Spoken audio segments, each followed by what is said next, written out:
Alright, so I'm starting on blow-dried hair. I have several videos showing how I blow-dry my hair, so I did not include that in this video, but I will link a couple of videos below for you to check out if you're interested in how I actually blow-dry my hair. So I'm going to start my first section, and I like to go over my roots with my flat iron because I just have a thing about puppy roots, so I like them to be a little straighter. And so once I go over my roots with my flat iron, I take this tiny curling iron I got. I actually got this from Walmart. It was really cheap. It's only like $9 or $20, between like $9 and $19.99. So it's not super expensive. And so once I curl it with that, I use my flexi rods to go in immediately after and roll it up. And I'm using the roll and twist method. So I roll the ends and then I like twist it and then roll it some more and twist it and roll it some more, instead of just straight rolling it for those spiral curls, because I do want it to have the extra length that you get by doing the roll and twist method, and it's a different type of curl that I like. And that's all. I'm just going to use the same process to do my whole head. I started with blue, and actually the second time I did my hair like this, I only used the orange, not the orange, I only used the red and the yellow flexi rods, mostly the yellow because it gave me a tighter curl and I think it's lasted longer than these looser curls. This came out really pretty, but I would recommend using smaller flexi rods all over instead of using like the blue and the orange ones. But you know, depending on your preference, go for whatever makes you happy.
Okay, so this is the next morning and I slept in these. It was super uncomfortable, but you know, you gotta do what you gotta do sometimes. I did not count how many I used, so I cannot tell you the exact number. So now I'm just going to take these out by unwinding them in the opposite direction in which they are rolled.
Okay, now that I have them all out, this is how it's looking. As you can see, my hair is super bouncy and shiny. It has a lot of body and movement.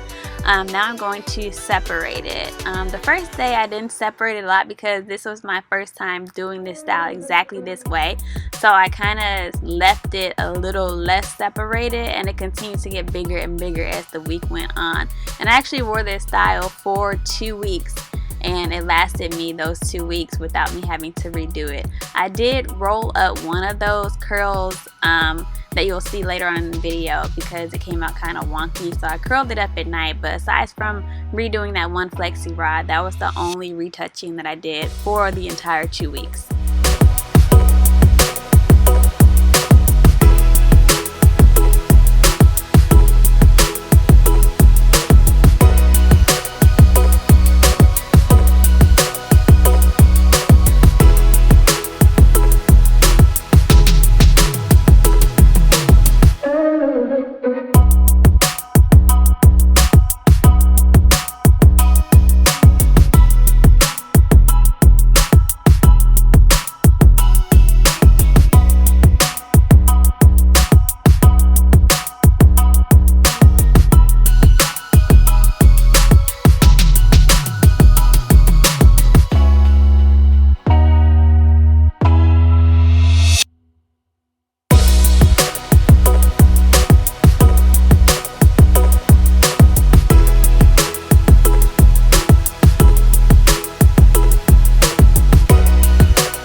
much it. Aside from fluffing it out and separating it to your liking, that's all I did. I pineapple my hair each night, and I'll show you in a second exactly how I sleep in my hair, and not how I sleep in my hair, but how I tie this up at night, and then how I take it down in the morning as well. And it's so easy, so convenient. You literally don't have to do anything but shake out your hair in the morning, and it's just so great. And this is a scarf that I use to pineapple my hair. I just pineapple it, you know, the regular way, and I leave the top part of it out. I know some people like to use bonnets on top, but I only put a bonnet on top when I get in the shower, just so the steam doesn't mess with my curls. But I just sleep with my hair out like that, and that's all I do at nighttime. And in the morning, I just take off my scarf and shake out my hair. There's that one flexi rod I was telling you about that I redid. And so once I shake it out, that's all. Some pieces, as the week goes on, they get clumped together, so I kind of have to separate them again. But that's all I do in the morning, and it's just like a shake and go hairstyle. So I hope you guys enjoyed this video. Thank you so much for watching, and see you later. Bye.